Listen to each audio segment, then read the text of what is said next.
تو ان کے پیٹ کا درد اور بڑھ گیا. ان لوگوں نے پھر اب فیصلہ کرنا شروع کیا کہ اب سارے لوگوں کو جمع کرتے. ایک قبیلہ تھا بنو غطفان، یہ مشرکوں کا قبیلہ تھا اور وہ جنگی طاقت بہت زیادہ رکھتے تھے. اس وقت عرب میں وہ نڈر مانے جاتے تھے. یہودیوں نے ان کو بلا کر کے جنگ کا پلان کیا کہ مدینے پر اچانک چڑھائی کریں گے اور تہس نہس کر کے رکھ دیں گے، کسی کو خبر بھی نہ ہو، پورے مدینے کی اینٹ سے اینٹ بجا دیں گے. انہوں نے پلان کیا راتوں رات، لیکن مخبر صادق رسول اللہ صلی اللہ تعالی علیہ وسلم کا حال یہ ہے، اور کوئی غیب کیا تم سے نہا ہو بھلا. نبی پاک صلی اللہ تعالی علیہ وسلم کو خبر ہوئی کہ یہودیوں نے میٹنگ کی ہے اور راتوں رات مدینے پر چڑھائی کرنے والے. دوسرے دن حضور پاک صلی اللہ تعالی علیہ وسلم نے صحابہ کو جمع کیا، تو جتنے صحابہ تھے سب جمع ہو گئے. تقریباً 1600 صحابہ تھے. کتنے؟ 1600 صحابہ. 1600 صحابہ مدینہ طیبہ سے نکل پڑے حضور کے ساتھ کہ ان یہودیوں کو خیبر سے نکلنے سے پہلے ان کا راستہ ہم روکیں گے کہ مدینے پر کوئی بھی چڑھائی نہ کر سکے. جب رسول اللہ صلی اللہ علیہ وسلم صحابہ کو لے کر چل پڑے، چال الٹی پڑ گئی. یہودیوں نے یہ سوچا تھا کہ مدینے پر اچانک حملہ ہوگا، کسی کو کانوں کان خبر نہیں ہوگی، لیکن ایسا ہوا کہ 8 دن کے بعد اچانک حضور خیبر پہنچ گئے، ان کو کانوں کان خبر بھی نہیں ہوئی. نبی پاک صلی اللہ تعالی علیہ وسلم صحابہ کے ساتھ جب پہنچے، صبح ہو رہی تھی، خیبر کی وادیوں میں حضور داخل ہو رہے تھے. تو یہودی اپنے اپنے کھیتوں میں کام کرنے کے لیے جا رہے تھے. جیسے ہی مدینے کی فوج کو دیکھا، ہیبت طاری ہو گئی. الٹے قدم اپنے قلعوں میں واپس بھاگتے رہ گئے اور چیخ مارتے رہ گئے کہ محمد بھی آئے ہیں اور مسلمان بھی آئے. حضور صلی اللہ علیہ وسلم نے ان کی چیخ و پکار کو سنا تو ایک جملہ فرمایا. حضور صلی اللہ علیہ وسلم فرماتے ہیں، جن کافروں کی وادی میں ہم اتر پڑے ان کی صبح خراب ہو ہی جاتی ہے، اور یہ خیبر اب برباد ہوگا. حضور کے الفاظ تھے، جملہ نکلا. صحابہ کرام اتنی جوش سے نعرہ لگا رہے تھے کہ یہودیوں کے سارے قلعے صحابہ کی آواز سے گونجنے لگے. خیبر میں 8 قلعے تھے، 8 مشہور قلعے. انہوں نے بہت مشہور اس وقت کی طاقتور یعنی عمارتیں ایسی بنا رکھی تھیں کہ ان کا یقین تھا کہ کوئی ان قلعوں کو توڑ نہیں سکے گا. اور حد تو یہ ہے کہ آج 1400 سال گزر گئے، ابھی بھی وہ قلعے موجود ہیں، آج بھی موجود ہیں خیبر میں.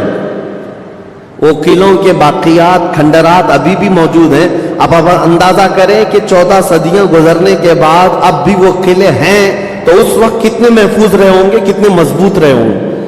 ان کو بڑا غرور تھا. 8 مشہور قلعے تھے، قلعہ نائم، قلعہ نطاط، قلعہ قموس. ان کے نام تھے الگ الگ. ہر قلعہ الگ الگ کاموں کے لیے استعمال ہوتا تھا. اب نبی پاک صلی اللہ تعالی علیہ وسلم خیبر جب پہنچے، 1600 صحابہ ہیں. اب سنیے، ایک قلعہ نائم تھا جس میں سارا ذخیرہ تھا، کھانا پانی اور سب کچھ وہاں پر تھا، اور اس کی ذمہ داری سلام بن مشکم نام کا ایک یہودی، وہ بہت ہی بغض و عداوت میں بھرا ہوا یہودی تھا، اس کے ذمہ تھی. اور قلعہ قموس جو سب سے بڑا قلعہ تھا، اس کی ذمہ داری مرحب نام کے یہودی کے پاس تھی. اور مرحب وہ شخص ہے جس کے بارے میں مشہور تھا کہ وہ 1000 لوگوں سے تنہا لڑ سکتا ہے. 1000 انسانوں کی طاقت تھی جس کے پاس، اس کا نام مرحب تھا. پورے خیبر کے یہودی اس سے ڈرتے تھے. اور قلعہ قموس جو سب سے بڑا قلعہ تھا وہ اس کے اندر میں ہوا کرتا. سب ان کی تقسیم تھی. اب جب نبی کریم صلی اللہ تعالی علیہ وسلم شروعات فرمائی تو قلعہ نائم جو قریب تھا آبادی سے، اس پر چڑھائی شروع کر دی. تو جو صحابہ وہاں گئے تھے قلعہ نائم، تو صحابہ اکرام کو سخت مصیبت اٹھانی پڑی، کیونکہ اتنی سخت گرمی تھی کہ جس کی وجہ سے حلق میں کانٹے پڑ جاتے تھے پیاس کی شدت سے. کئی صحابہ اس میں شہید ہوئے. آخرکار قلعہ نائم فتح ہو گیا. ایک قلعہ فتح ہوا، دوسرا فتح ہوا، تیسرا فتح ہوا. قلعے اس طرح سے فتح ہونے لگ گئے. یہودیوں کی تعداد میں آپ کو بتاؤں، یہ 1600 صحابہ تھے. اور یہودی اس وقت خود اور قبیلہ بنو غطفان جو مشرکوں کا قبیلہ تھا ان کو بھی جنگ کے لیے اپنے قلعے میں بلا لیا تھا. کل تعداد سب کی ملا کر 8,000 ہو چکی تھی. 8,000 لوگ 1,600 لوگوں سے ڈرے ہوئے سہمے ہوئے قلعوں میں بندے ہیں, کوئی باہر نکلنے کو تیار نہیں. اب اس کے بعد یہ خیبر کا معاملہ بڑھتا گیا. اس میں ہوا یہ کہ آخری جو قلعہ تھا قلعہ قموس, یہ سب کے بس کی بات نہیں تھی. بہت مضبوط قلعہ, اور جو آدمی اس کا سپہ سالار ہے, شہ سوار ہے, وہ مرحب ہے. پورا عرب جانتا تھا اس کی طاقت کو. پہلے دن نبی کریم صلی اللہ تعالیٰ علیہ وسلم نے صحابہ کی ایک جماعت حضرت ابو بکر صدیق رضی اللہ تعالیٰ عنہ کی سپہ سالاری میں بھیجی. حضرت ابو بکر صدیق آئے, بہت ہی جاں بازی اور بہادری کے ساتھ لڑائی کی, لیکن وہ اتنا سخت تھا کہ یہودیوں کی طرف سے بہت سخت طریقے سے ڈیفنس ہوتا تھا. صحابہ پیچھے ہٹ گئے, کچھ شہید ہوئے, کچھ زخمی ہوئے, واپس آئے. پھر دوسرے دن سیدنا عمر ابن خطاب رضی اللہ تعالیٰ عنہ کے حوالے حضور صلی اللہ علیہ وسلم نے فرمایا. حضرت عمر فاروق رضی اللہ تعالیٰ عنہ گئے. صحابہ کی ایک جماعت تھی, لیکن آج کا دن اور زیادہ سخت ہو گیا. سارے یہودیوں نے اپنی طاقت جھونک دی قلعہ قموس کو بچانے کے لیے. حضرت عمر فاروق رضی اللہ تعالیٰ عنہ صحابہ کی جماعت کو لے کر شام میں واپس آ گئے. اب یہ محاصرہ بڑھ گیا. 20 دن چلا کنٹینیو محاصرہ ان قلعوں کا, لیکن فتح ہونے کا نام نہیں تھا. جلال پیغمبری کو دیکھیں, صحابہ 20 دن سے تپتی ہوئی گرمی میں مدینے سے 300 کلومیٹر باہر ہیں. عرض کیا یا رسول اللہ صلی اللہ علیہ وسلم, ہماری منزل ابھی کہاں ہے, کب تک ہے؟ رات کا وقت تھا, نبی کریم صلی اللہ تعالیٰ علیہ وسلم جلال میں تھے. ارشاد فرمایا لَأُعْطِيَنَّ غَدًا رَایَةً رَجُلًا يُحِبُّهُ اللَّهُ وَرَسُولُهُ. حضور اکرم صلی اللہ تعالیٰ علیہ وسلم فرماتے ہیں, کل کے دن میں اپنا جھنڈا ایک ایسے آدمی کو دوں گا جس سے اللہ اور اس کے رسول محبت کرتے ہیں, اور اللہ اس کے رسول جس سے محبت کرتے ہیں وہ خود بھی اللہ اس کے رسول سے محبت کرتا ہے. اور پھر میرے آقا نے فرمایا خیبر کی فتح اسی کے ہاتھ میں رکھی ہوئی. صحابہ کہتے ہیں پوری رات بے چینی اور کروٹ لیتے ہوئے ہم نے گزاری. نبی پاک نے بشارت دی ہے تو اب تو ہونا ہی ہے. حضور نے فرما دیا ہے کہ میں کل اپنا جھنڈا اس آدمی کے ہاتھ میں دوں گا جس کو اللہ اور اس کے رسول محبت کرتے ہیں. صحابہ کہتے, حضرت عمر فاروق رضی اللہ تعالیٰ عنہ فرماتے میری آنکھ تک نہ لگی پوری رات, اور اس تمنا میں کہ صبح ہوگی تو حضور صلی اللہ علیہ وسلم وہ جھنڈا مجھے دے دیں. کہ اس میں 3 بشارتیں تھیں. ایک بشارت یہ تھی کہ وہ شخص جس کو میں جھنڈا دوں گا وہ اللہ اور رسول سے بہت محبت کرتا ہے. دوسری بشارت یہ تھی کہ اللہ خود اس سے محبت کرتا ہے. تیسری بشارت یہ تھی کہ اسی کے ہاتھ میں خیبر کی فتح رکھی ہے. حضرت عمر کہتے ہیں پوری رات پلک بھی جھپکا نہیں, اسی آس میں اسی امید میں پوری رات گزاری. پورے صحابہ کا یہی حال تھا. صبح جب ہوئی دوڑے دوڑے نبی کریم صلی اللہ تعالیٰ علیہ وسلم کی جلوں میں حاضر ہوئے. اللہ کے حبیب صلی اللہ علیہ وسلم کے ہاتھ میں پرچم تھا, جھنڈا تھا. اب جنگ کے لیے روانہ کرنا تھا. نبی کریم صلی اللہ علیہ وسلم کے سامنے صحابہ کی فوج ہے. سارے صحابہ گردنیں اونچی کر کر کے دیکھ رہے ہیں, لیکن نبی پاک صلی اللہ تعالیٰ علیہ وسلم نے اس بھرے مجمع میں اعلان فرمایا علی کہاں ہے, علی کہاں ہے. اس مجمع میں حضرت علی نہیں ہے. صحابہ نے کہا یا رسول اللہ وہ بخار میں ہیں, بیمار ہیں اور آشوب چشم ہے, آنکھیں لال ہو چکی ہیں, آنکھوں سے پانی آ رہا ہے. نبی کریم صلی اللہ علیہ وسلم نے فرمایا لاؤ, اسی حالت میں بلا لاؤ. صحابہ گئے, حضرت علی کو بلا لائے. بخار کی حالت میں ہیں, آنکھوں میں آشوب ہے, سرخی آ چکی ہے. نبی کریم صلی اللہ علیہ وسلم نے قریب بلایا, اپنا لعاب پاک نکال کر ان کی آنکھوں میں لگایا. حضرت علی فرماتے مجھے ایسا لگا کبھی آنکھوں میں کوئی مرض آیا ہی نہیں تھا, بخار بھی نہیں تھا. نبی کریم صلی اللہ تعالیٰ علیہ وسلم نے اپنے ہاتھ میں موجود پرچم حیدر کرار کے ہاتھ میں دیا, کہا جاؤ علی تمہارے ہاتھ میں اللہ نے فتح رکھی ہے. میرے عزیزو ایک بات میں آپ کو بتا دوں کہ یہ کیا معاملہ ہے. جب رسول کریم صلی اللہ تعالیٰ علیہ وسلم کو یہ معلوم ہے کہ حضرت علی کے ہاتھ میں ہی یہ جنگ فتح ہونی ہے تو پہلے دن کسی اور کو کیوں بھیجا، دوسرے دن اور صحابی کو بھیجا، یہ 20 دن کا محاصرہ کس بات کا تھا، یہ سارے معاملات کس لیے تھے؟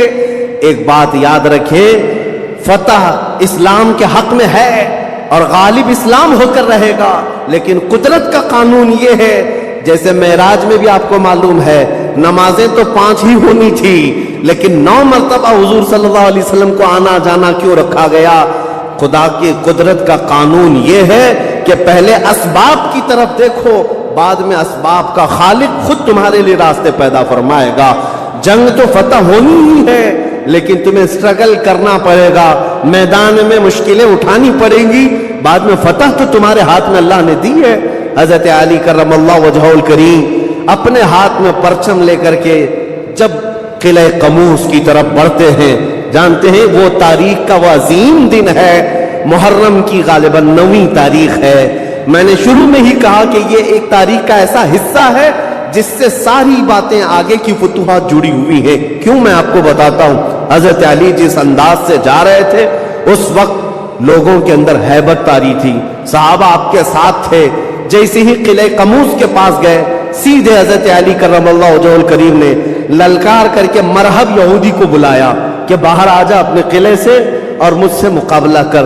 وہ ہاتھی کی طرح سے ڈیل ڈول رکھتا تھا اور خرامہ خرامہ سامنے آیا اور للکار کر کے کہنے لگا، قد علمت خیبر انی مرحب شاک السلاح مجرب، تمہیں معلوم ہے پورا خیبر مجھے جانتا ہے کہ میں مرحب ہوں۔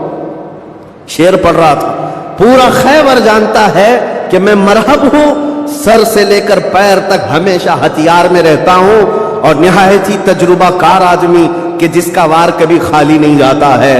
اس کے جواب میں مولا علی کرم اللہ وجہہ الکریم فرماتے ہیں، انا الذی سمتنی امی حیدرا کلیت غابات کریہ المنظرا، تجھے پتا ہے میری ماں نے ہی میرا نام حیدر رکھا ہے۔ حیدر کا مطلب ہوتا ہے شیر، میری ماں نے میرا نام حیدر رکھا ہے، کلیث غابات کریہ المنظرا، ہیبت ناک شیر جب بھوک کی وجہ سے کچھار میں دہاڑتا ہے اس کو حیدر کہا جاتا ہے۔ جب یہ رجزی اشعار کا تبادلہ ہو رہا تھا، وہ یہودی مرحب جو سر پر ٹوپی پہنتا تھا ویسی ٹوپی لوہے کی کسی کے پاس تھی نہیں، جسم پر جو لوہے کا خود لباس ہوتا تھا ویسا لباس کسی کے پاس نہیں تھا۔ مقابلے میں وہ آیا اور اس نے حضرت علی کرم اللہ وجہہ الکریم پر بہت تیز وار کی، لیکن وار خالی گیا۔ حضرت علی کرم اللہ وجہہ الکریم پر کوئی وار نہیں آیا۔ پلٹ کر جب حیدر کرار نے وار ماری تو اس کی خود کو ٹوپی کو کاٹتا ہوا یہاں تک کہ اس کے جبڑوں تک حضرت علی کی تلوار آ گئی، اس کے دانتوں کو تک کاٹتی ہوئی آ گئی۔ اس کے بعد دوسرا وار بھی نہیں پڑا تھا کہ مرحب زمین پر ڈھیر ہو کر تڑپنے لگ گیا۔ اتنا ہی نہیں ہے کہ یہ منظر دیکھ کر کے جتنے یہودی تھے سب کے سب ٹوٹ پڑے۔ کس پر؟ حیدر کرار پر۔ اکیلے بطل جلیل ہیں، جس طرف سے آتے تھے صحابہ کہتے ہیں حضرت علی کی تلوار اس دن جو چمک رہی تھی ہمارے جسموں میں ہیبت طاری تھی، کبھی ادھر چمکتی ہے کبھی ادھر چمکتی ہے۔ آپ کو پتا ہے ایک لقب آپ کا کرار ہے۔ کرار کا مطلب کیا ہوتا ہے؟ پلٹ پلٹ کر کے حملہ کرنے والا، اور ایسا حملہ کرنے والا کہ سامنے والے کو سنبھلنے کا موقع بھی نہیں دیتا۔ حضرت علی کی تلوار نے اتنے وار کیے کہ یہودیوں کی صفیں درہم برہم ہو گئی۔ بعض تو لوگوں نے یہ سوچا کہ جان بچانے میں عافیت ہے، جب ہمارا سردار ڈھیر ہو کر تڑپ رہا ہے ہمیں اس سے مقابلے کی کیا تاو ہے۔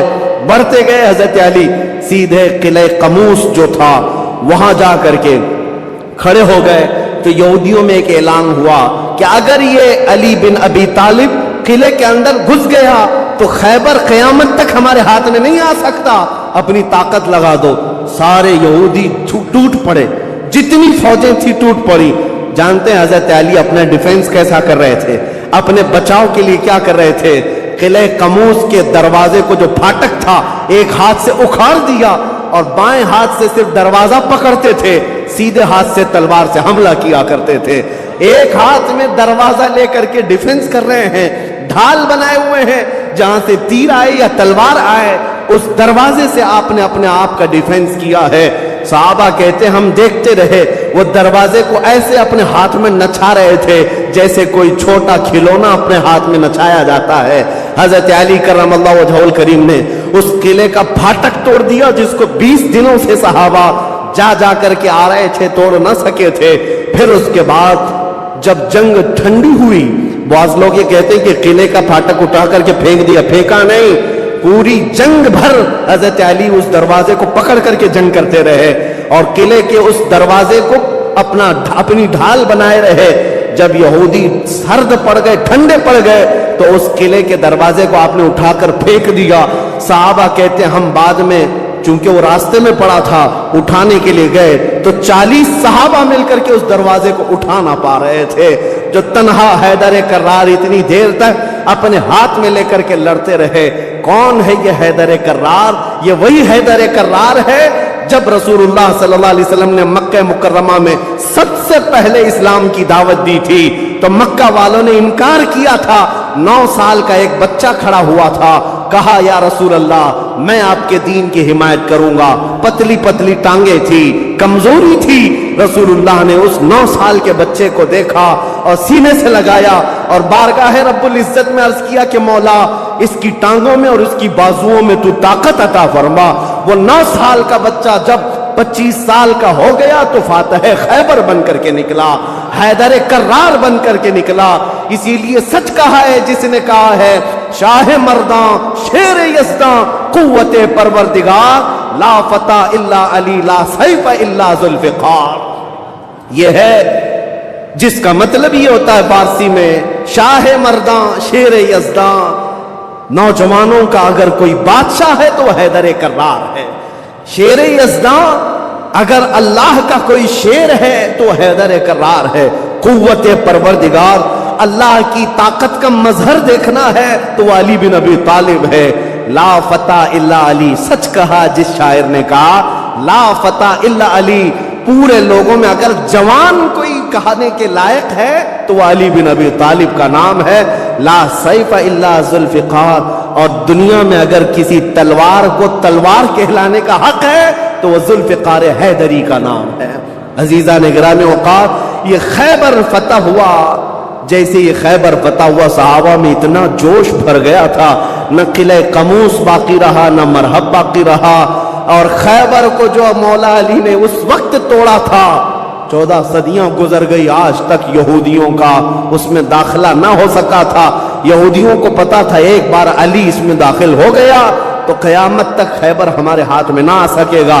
آپ کو پتا ہے 2018 کی بات میں بتاؤں، 2018 میں انگلینڈ میں لندن کی سڑکوں پر پوسٹر اور بینر ہورڈنگ کارڈ لیے ہوئے یہودی احتجاج کر رہے تھے، پروٹیسٹ کر رہے تھے کہ خیبر ہمارا تھا، ہم کو نکالا گیا تھا اور تمہاری ہماری لاسٹ جنگ خیبر تھی، اس کے بعد نہیں ہوئی، اس طرح کی باتیں۔ یعنی میں نے محسوس کیا کہ مسلمان تو بھول گئے خیبر کیا ہے۔ یہودیوں کو جن کو مار پڑی تھی آج بھی یاد ہے کہ مولا علی نے کیسے مارا تھا، آج بھی یاد ہے کہ حیدر کرار کی وار کیسی تھی۔ صدیاں گزر گئیں، وہ زخم ابھی تک بھرا نہیں ہے۔ اسی لیے میرے عزیزو، آپ کو دیکھنا چاہیے کہ گریٹر اسرائیل کا نقشہ جو انہوں نے بنایا ہے، اسرائیل جو آج فلسطین کے حصے میں زبردستی قبضہ کیا ہوا ایک چھوٹا سا ملک، ناجائز قبضہ، انہوں نے جو اپنے خوابوں کا ایک نقشہ بنایا ہے کہ اسرائیل کہاں تک ہوگا، انٹرنیٹ پر دیکھیں گے تو آپ محسوس کریں گے انہوں نے گریٹر اسرائیل کا نقشہ جو بنایا اس میں خیبر بھی شامل کیا ہے کہ خیبر تک، مدینے کی وادیوں تک ان کو اسرائیل بنانا ہے۔ جہاں سے ہم نکلے تھے وہاں واپس آئیں گے، لیکن انشاءاللہ العزیز ایسا کبھی نہیں ہوگا۔ مولا علی کرم اللہ وجہہ الکریم کی وار جو پڑی تھی وہ قیامت تک تازہ رہے گی انشاءاللہ۔ میرے عزیزو، خیبر فتح ہونے کے بعد اب عدل مصطفیٰ کو بھی دیکھو۔ نبی کریم صلی اللہ تعالیٰ علیہ وسلم، یہ وہ یہودی ہیں جو ساری جنگوں میں جڑ کا کام کرتے رہے، جڑ کا کام کرتے رہے، لوگوں کو بھڑکانے میں، حضور کے خلاف دشمنی پر ابھارنے میں، پیسہ بہانے میں، سب کام کرتے رہے۔ آج سب ٹوٹ کر بکھر گئے۔ نبی کریم صلی اللہ تعالیٰ علیہ وسلم کو اب کیا کرنا تھا؟ حضور صلی اللہ علیہ وسلم نے دوسرے دن جب صحابہ سے مشورہ لیا، صحابہ نے عرض کیا جیسے ان کو مدینے سے بھگایا گیا تھا، خیبر سے بھی نکال دیں، یہاں سے بھی نکال کر ان کو جلا وطن کر دیں۔ لیکن وہ مصطفیٰ کریم صلی اللہ تعالیٰ علیہ وسلم جو عظیم اخلاق لے کر کے زمین پر تشریف لائے، خیبر کے یہودیوں سے پوچھا کہ تم کو جلا وطن کیا گیا تھا اور تم نے بار بار ایگریمنٹ توڑا، معاہدے توڑے، اب یہاں سے بھی تمہیں جلا وطن کرنے کا مشورہ آیا ہے صحابہ سے۔ یہودیوں نے رونا دھونا شروع کیا اور کہا آپ اللہ کے نبی محمد مصطفیٰ صلی اللہ علیہ وسلم عدل کے شہسوار ہیں، ہمیں موقع عطا کریں، ہم خیبر چھوڑ کر جانا نہیں چاہتے، ہماری زمینیں ہمیں دے دیں، لیکن سال بھر میں جتنی بھی اس کی آمد ہوگی اس کا آدھا ہم مدینے پہنچا دیں گے، کھجوریں ہوں، فصلیں ہوں۔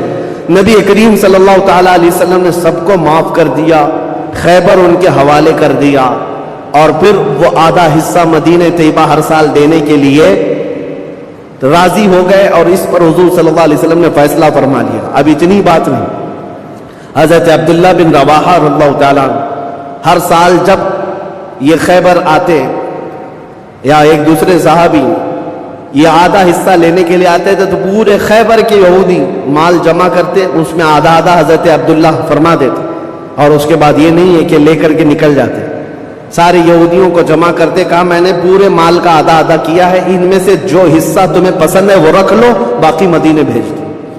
یہودی کہتے ہیں ایسا عدل ہم نے کہیں دیکھا ہی نہیں کہ ہمیں پہلے کہہ دیا جائے، ورنہ کوئی بھی ہوتا حاکم تو اچھا مال اٹھا لیتا اور برا مال چھوڑ کے چلا جاتا۔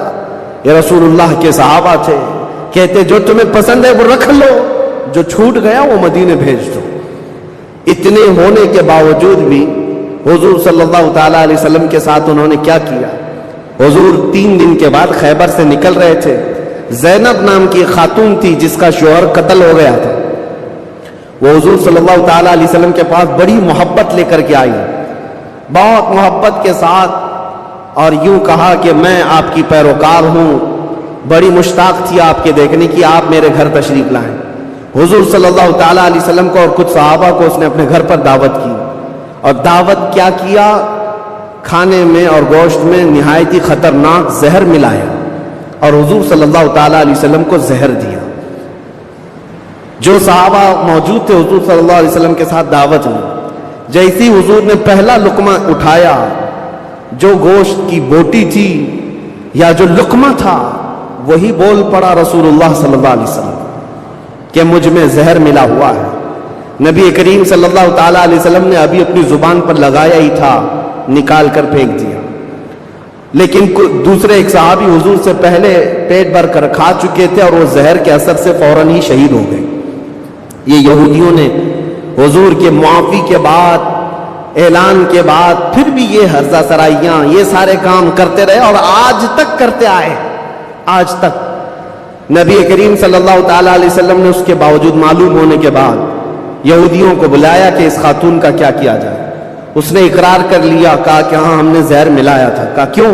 کہا ہم یہ دیکھ رہے تھے اگر آپ اللہ کے سچے رسول ہیں تو آپ کو خبر ہو جائے گی، ورنہ ہم کو آپ سے نجات مل جائے گی، ہم بچ جائیں گے، آپ زہر سے ختم ہو جائیں گے۔ نبی کریم صلی اللہ تعالیٰ علیہ وسلم تو زہر کے اثر سے کچھ نہیں ہوا اور حضور بچے اس زہر سے، لیکن ان یہودیوں میں سے کوئی بھی اسلام کی طرف آیا بھی نہیں۔ نبی کریم صلی اللہ تعالیٰ علیہ وسلم نے اس خاتون سے بدلہ نہیں لیا، اسے معاف کر دیا۔ اپنی ذات کے لیے حضور نے کبھی بدلہ لیا ہی نہیں، اسے چھوڑ دیا اور پھر وہاں سے نکل پڑے۔ یہ زہر کا جو اثر تھا پوری زندگی بھر رسول کریم صلی اللہ تعالیٰ علیہ وسلم کے تالو پر، سر پر اثر لگا رہا، جلن ہوتی تھی، تھوڑا چکھا ہی تھا۔ اتنا خطرناک زہر یہ یہودیوں کے پاس ہوا کرتا کہ انہوں نے اپنے زہر سے کئی لوگوں کو مارا ہے۔ یہ یہودی ایسی قوم ہے جس پر اللہ تعالیٰ نے قرآن میں لعنت فرمائی۔ یوں ہی نہیں، بعض لوگوں کو لگتا ہے کہ بار بار اس ٹاپک پر کیوں ہے؟ ارے میاں ہم ہر نماز میں یہ کہتے ہیں غیر المغضوب علیہم ولا الضالین۔ سورہ فاتحہ کے آخر میں المغضوب کا مطلب ہے جس پر اللہ کا غضب ہوا، وہ قوم یہودیوں کی ہے۔ سورہ فاتحہ میں ہم اللہ کی بارگاہ میں پناہ مانگتے ہیں کہ اللہ جس قوم پر تیرا غضب نازل ہوا اس قوم سے ہمیں بچائے رکھ، ان کے راستے سے ہمیں بچائے رکھ۔ یہ اتنی خطرناک سازشی قوم ہے کہ آج پوری دنیا کو انہوں نے ہلا کر رکھا ہے، آج پوری دنیا کو کریڈٹ نظام پر لا کر رکھا ہے۔ یہ جتنے ورلڈ کے بڑی بڑی بینکیں ہیں انہوں نے اپنے ہاتھ میں رکھا ہے، سونے پر یہ اپنا قبضہ جمائے ہوئے ہیں۔ جیولری اس کو نام دیا گیا، سونے چاندی کے تمام زیورات کو جانتے ہیں۔ اس کے ایک محقق نے کہا تھا جیوز، یہودی جیو کہلاتے ہیں، اور جیو سے انہوں نے جیولری کر دیا ہے کہ سونے چاندی کا حق صرف اور صرف جیوز کے پاس ہے، یعنی یہودیوں کے پاس، دوسرے کوئی اس کا حق نہیں رکھتے۔ اور یہ مال سونا چاندی ہی ہے جو پوری دنیا کی کرنسی کو اوپر نیچے کرتا ہے۔ یہ سارا نظام انہوں نے بنا رکھا ہے، دنیا کو قرضے دے دے کر کے ورلڈ بینک سے اپنا مقروض بنائے رکھا ہے، دنیا کو جنگوں کے ہتھیار خوب بیچتے ہیں، یہ سارے ہتھیار بناتے ہیں اور پورا بیچتے ہیں، اس کا کاروبار بھی کرتے ہیں۔ دنیا کی بڑی بڑی دوائیوں کی کمپنیاں بلکہ بایو ویپن کے طور پر استعمال کرتے ہیں، ڈرگ مافیا ہے، سب یہودیوں کے کنٹرول میں آج۔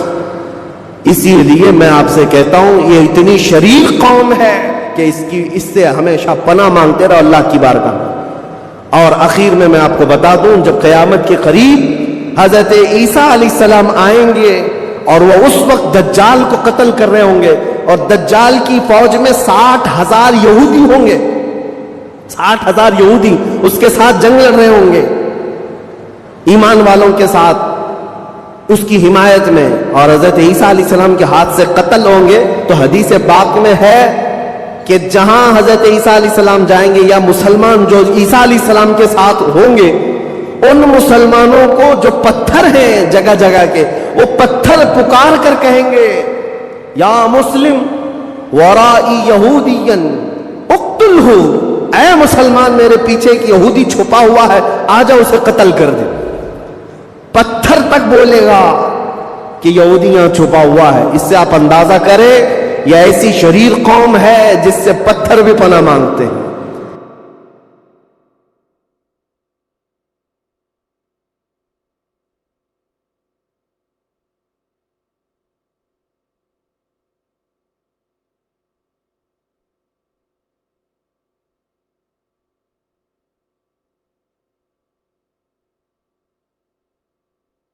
یہودیوں میں ایک اعلان ہوا کہ اگر یہ علی بن ابی طالب قلعے کے اندر گھس گیا تو خیبر قیامت تک ہمارے ہاتھ میں نہیں آ سکتا، اپنی طاقت لگا دو۔ سارے یہودی ٹوٹ پڑے، جتنی فوجیں تھی ٹوٹ پڑی۔ جانتے ہیں حضرت علی اپنا ڈیفنس کیسا کر رہے تھے، اپنے بچاؤ کے لیے کیا کر رہے تھے؟ قلعہ قموس کے دروازے کو جو پھاٹک تھا ایک ہاتھ سے اکھاڑ دیا، اور بائیں ہاتھ سے صرف دروازہ پکڑتے تھے، سیدھے ہاتھ سے تلوار سے حملہ کیا کرتے تھے۔ ایک ہاتھ میں دروازہ لے کر کے ڈیفنس کر رہے ہیں، ڈھال بنائے ہوئے ہیں، جہاں سے تیر آئے یا تلوار آئے اس دروازے سے آپ نے اپنے آپ کا ڈیفنس کیا ہے۔ صحابہ کہتے ہم دیکھتے رہے، وہ دروازے کو ایسے اپنے ہاتھ میں نچا رہے تھے جیسے کوئی چھوٹا کھلونا اپنے ہاتھ میں نچایا جاتا ہے۔ حضرت علی کرم اللہ وجہہ الکریم نے اس قلعے کا پھاٹک توڑ دیا جس کو 20 دنوں سے صحابہ جا کر کے آ رہے تھے، توڑ نہ سکے تھے۔ پھر اس کے بعد جب جنگ ٹھنڈی ہوئی، بعض لوگ یہ کہتے ہیں کہ قلعے کا پھاٹک اٹھا کر کے پھینک دیا، پھینکا نہیں، پوری جنگ بھر حضرت علی اس دروازے کو پکڑ کر کے جنگ کرتے رہے اور قلعے کے اس دروازے کو اپنی ڈھال بنائے رہے۔ جب یہودی سرد پڑ گئے، ٹھنڈے پڑ گئے، تو اس قلعے کے دروازے کو آپ نے اٹھا کر پھینک دیا۔ صحابہ کہتے ہیں ہم بعد میں، چونکہ وہ راستے میں پڑا تھا، اٹھانے کے لیے گئے تو 40 صحابہ مل کر کے اس دروازے کو اٹھا نہ پا رہے تھے۔ جو تنہا حیدر کرار اتنی دیر تک اپنے ہاتھ میں لے کر کے لڑتے رہے۔ کون ہے یہ حیدر کرار؟ وہ 6 ہجری کا ایک واقعہ ہے، اس واقعے کو جنگ خیبر کہا جاتا ہے۔ خیبر یہ 6 ہجری میں واقع ہوا، بعض مورخین کے نزدیک 7ویں ہجری میں، کیونکہ یہ محرم کا واقعہ ہے۔ محرم میں یہ جنگ پیش آئی تھی۔ یہ خیبر کیا ہے، جنگ خیبر کیا ہے، اس کے متعلق میں تھوڑی سی باتیں عرض کرتا ہوں۔ اس سے پہلے چھوٹے چھوٹے غزوے بھی ہوئے۔ ایک ذات القرد جنگ، چھوٹی سی جنگ ہے جس کو میں اکثر اپنی تقریروں میں کہا بھی کرتا ہوں۔ عبد الرحمن فزاری قارا کا رہنے والا ایک شخص 400 لوگوں کو لے کر آیا تھا ذات القرد، مدینے سے قریب ایک چراگاہ تھی جہاں رسول اللہ صلی اللہ علیہ وسلم کی اونٹنیاں چرتی تھیں اور کھجوروں کے باغیچے تھے. تو اس عبد الرحمن نامی کافر نے حضور کی اونٹنیوں کو قبضہ کر لیا اور کھجوریں بھی چوری کر لیا اور بھاگنے لگا. اس وقت مدینے کے ایک صحابی حضرت سلمہ بن اکوا رضی اللہ تعالیٰ وہ اکیلے تھے. انہوں نے 400 لوگوں کو دوڑانا شروع کر دیا. وہ اکیلے ہی 400 لوگوں کو دوڑاتے رہے. اتنا دوڑائے کہ وہ سب بھاگتے رہے، کیونکہ مدینہ طیبہ سے اس وقت کوئی اس واقعے کی خبر نہیں پا سکا تھا سوائے حضرت سلمہ بن اکوا کے. ان کو رسول اللہ صلی اللہ تعالیٰ علیہ وسلم کا عظیم سپاہی کہا جاتا ہے، سلمہ بن اکوا. یہ تیز دوڑتے اتنا تھے کہ عربی گھوڑا بھی ان کی دوڑ کو نہیں پکڑ پاتا تھا. اب یہ جب ان 400 لوگوں کو بھگاتے رہے اور اپنی تیروں سے ان کو نشانہ بناتے رہے، حیرت کی بات ہے جب بھی میں یہ واقعہ پڑھتا ہوں حدیثوں میں موجود ہے کہ 400 لوگ ایک آدمی سے ڈر کر بھاگ بھی رہے اور بھاگتے جا رہے ہیں اور یہ ان کو بھگاتے جا رہے ہیں. پہاڑیاں آ گئیں تو عبد الرحمن قارہ کا رہنے والا شخص پلٹ کر کے پوچھتا ہے، اے شخص تو کیوں دوڑا رہا ہے ہمیں، کیوں بھگا رہا ہے، کیا چاہتا ہے؟ حضرت سلمہ بن اکوا نے کہا، جب تک تمہاری جھولی میں مدینے کی ایک کھجور بھی باقی رہے گی میں تمہیں زندہ نہیں چھوڑوں گا، اور جب تک رسول اللہ کی اونٹنیاں تم نے قبضہ کی انہیں آزاد نہیں کرو گے میں تمہارا راستہ آزاد نہیں رکھوں گا. اور دوڑاتے رہے. کئی لوگ اس میں سے گھوڑے سے گر جاتے تھے، ان کی گردن پر یہ صرف پیر رکھتے وہ وہیں ٹھنڈا ہو جاتا. یہاں تک کہ وہ پہاڑیوں کے اوپر چڑھ گئے. عبد الرحمن نے اپنے ساتھیوں سے کہا کہ لوگوں ان کی ساری کھجوریں پھینک دو، جتنی چادریں ہیں بچھا دو اور جتنی اونٹنیاں ہیں انہیں چھوڑ دو، ورنہ یہ ہم میں سے کسی کو بھی زندہ نہیں چھوڑے گا. تو اس کی بات پر سارے لوگوں نے اپنی اپنی کھجوریں جو لوٹے تھے مدینے کے باغات سے سب چھوڑ دیا، اونٹنیاں بھی چھوڑ دی.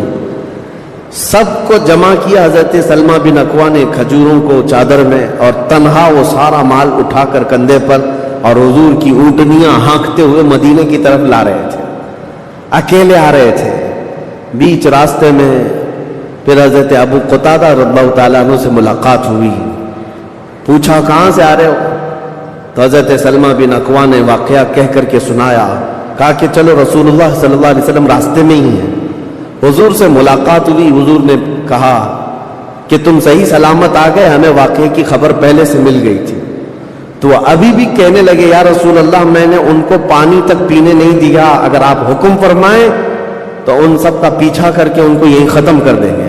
نبی پاک صلی اللہ علیہ وسلم نے مسکرا کر فرمایا تمہاری جو اونٹنیاں تھی، تمہارے جو کھجور تھے اس کے تم مالک ہو گئے ہو، ان کا راستہ چھوڑ دو. تب یہ واپس آئے. حضرت سلمہ بن اکوا اعلیٰ حضرت امام احمد رضا خان فاضل بریلوی رضی اللہ تعالیٰ عنہ نے اس روایت کو نقل فرمایا اور فرماتے سلمہ بن اکوا سے پوچھا گیا تمہیں خوف نہیں تھا، ڈر نہیں تھا؟ 400 لوگوں کو اکیلے دوڑاتے چلے گئے، مدینے سے باہر بھی چلے گئے. تو جانتے ہیں کون سی طاقت تھی ان کے پاس، سلمہ بن اکوا کے پاس، جو ان کو خوف سے آزاد کر رکھی تھی. فرماتے ہیں ایک بار رسول اللہ صلی اللہ علیہ وسلم صحابہ سے بیعت لے رہے تھے، ہاتھ میں ہاتھ لے کر بیعت کر رہے تھے. تو سب حضور کے پاس ہاتھ دے رہے تھے، بیعت کر رہے تھے. حضور نے مجھ سے کہا سلمہ بن اکوا آ جاؤ تم بیعت کر لو میرے ہاتھ پر. میں نے عرض کیا یا رسول اللہ پہلے ہی میں بیعت کر چکا ہوں. ایک بار وہ بیعت کر چکے تھے. حضور نے فرمایا دوبارہ کر لو، اس میں کیا حرج ہے؟ حضرت سلمہ بن اکوا کہتے ہیں میں نے دوبارہ حضور کے ہاتھ میں ہاتھ دیا، حضور نے بیعت کیا. تھوڑی دیر گزری تھی کہ صحابہ بیعت کر رہے تھے. حضور نے پھر پکارا سلمہ بن اکوا بیعت کیوں نہیں کر لیتے؟ کہا یا رسول اللہ میں نے 2 بار بیعت کی ہے. حضور نے فرمایا تیسری بار کر لو، کیا حرج ہے؟ وہ حضرت سلمہ بن اکوا کہتے ہیں میں نے اپنا ہاتھ رسول اللہ کے ہاتھ میں تیسری بار دیا اور بیعت کیا. اور اس کے بعد جب نکلا حضرت سلمہ بن اکوا کہتے ہیں مجھے اس ہاتھ پر اتنا بھروسہ تھا کہ دنیا کی ہر طاقت کو دھول چٹا سکتا تھا کہ رسول اللہ کے ہاتھ میں دیا ہوا ہاتھ ہے. ان کے پاس جو بے خوف ہونے کے لیے کوئی دولت تھی نا، بے باک، ان صحابہ کو اگر کوئی چیز بناتی تھی تو یہی چیز ہے عشق مصطفیٰ، محبت مصطفیٰ، جس کو بریلی کے امام نے فرمایا ہے خوف نہ رکھ رضا ذرا تو ہے عبد مصطفیٰ، تیرے لیے امان ہے، تیرے لیے امان ہے. کسی شاعر نے کہا تھا کہ دیوان گانے عشق محمد کو دیکھ کر گھبرا گئی ہے گردش دوراں کبھی کبھی.